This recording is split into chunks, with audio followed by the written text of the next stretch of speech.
अगर लोकसभा में ये नतीजे नहीं आए होते तो ये संविधान बदलने का काम भी शुरू कर लेते कि इस चुनाव में हारते हारते जीतने से इन्हें एहसास हुआ कि ये संविधान बदलने की बात इस देश में नहीं चलेगी। सत्ता पक्ष के मेरे साथियों ने ये सुरक्षा कवच तोड़ने का पूरा प्रयास किया है। संविधान में सामाजिक, आर्थिक और राजनीतिक न्याय का वादा है। ये वादा एक सुरक्षा कवच है जिसको तोड़ने का काम शुरू हो चुका है। लैटरल एंट्री और निजीकरण के जरिए ये सरकार आरक्षण को कमजोर करने का काम कर रही है। अगर लोकसभा में ये नतीजे नहीं आए होते तो ये संविधान बदलने का काम भी शुरू कर लेते। सच्चाई ये है अध्यक्ष महोदय कि आज संविधान बार बार इसलिए कह रहे हैं क्योंकि इस चुनाव में इनको पता चल गया कि इस देश की जनता ही इस संविधान को सुरक्षित रखेगी, कि इस चुनाव में हारते हारते जीतने से इन्हें एहसास हुआ कि ये संविधान बदलने की बात इस देश में नहीं चलेगी। आज जनता की मांग है कि जाति जनगणना हो। सत्ता पक्ष के मेरे साथी ने इसका जिक्र किया। ये जिक्र भी आज इसलिए हो रहा है क्योंकि चुनाव में ये नतीजे आए। ये जाति जनगणना इसलिए जरूरी है ताकि हमें पता चले कि किसकी क्या स्थिति है और नीतियां उस हिसाब से बने।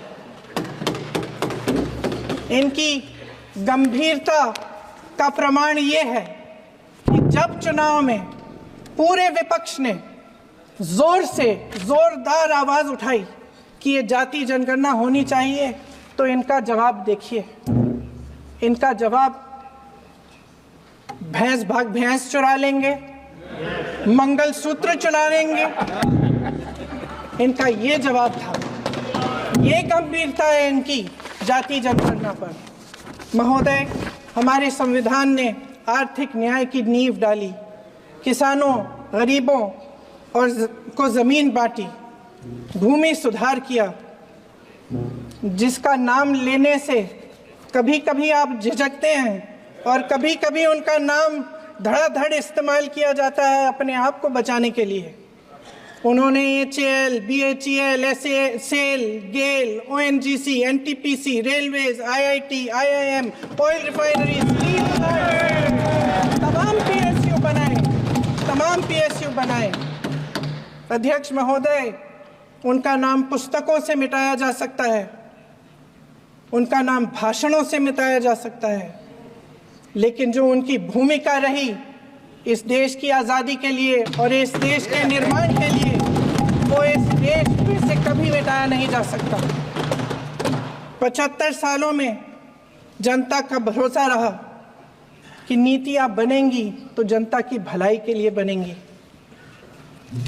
जल जंगल जमीन का अधिकार मिला आदिवासी भाई बहनों को। इंदिरा जी ने बैंकों का राष्ट्रीयकरण करवाया, खदानों का राष्ट्रीयकरण कराया। कांग्रेस और यूपीए की सरकारों में शिक्षा का, भोजन का अधिकार मिला। 75 सालों में जनता का भरोसा मिला।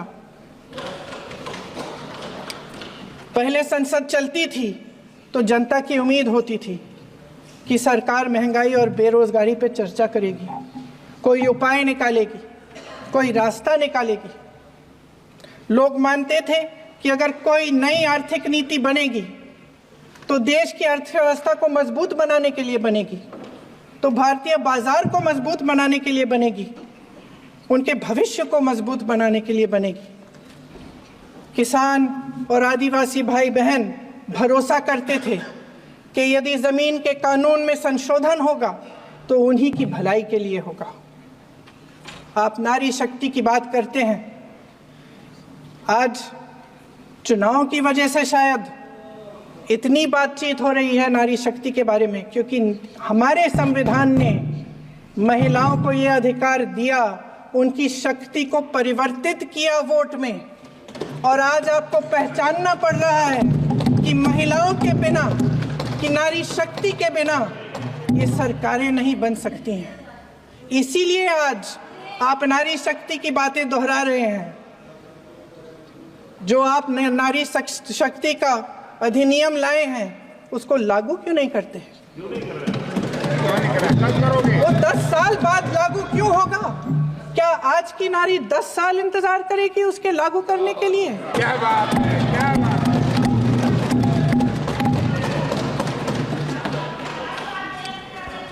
आज संसद में बैठे हुए सत्ता पक्ष के मेरे साथी ज्यादा से ज्यादा अतीत की बातें करते हैं। 1921 में क्या हुआ, कब हुआ, नेहरू जी ने क्या किया। अरे वर्तमान की बात करिए, देश को बताइए आप क्या कर रहे हैं, आपकी जिम्मेदारी क्या है? कि सारी जिम्मेदारी जवाहरलाल नेहरू की है। अध्यक्ष महोदय जी, ये सरकार आर्थिक न्याय का सुरक्षा कवच तोड़ रही है।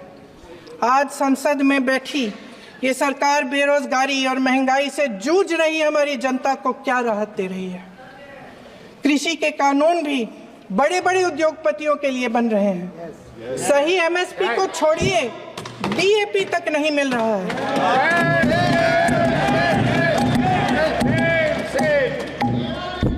वायनाड से लेकर ललितपुर तक इस देश का किसान रो रहा है। आपदा आती है तो उसको कोई राहत नहीं मिलती। भगवान भरोसे है आज इस देश का किसान।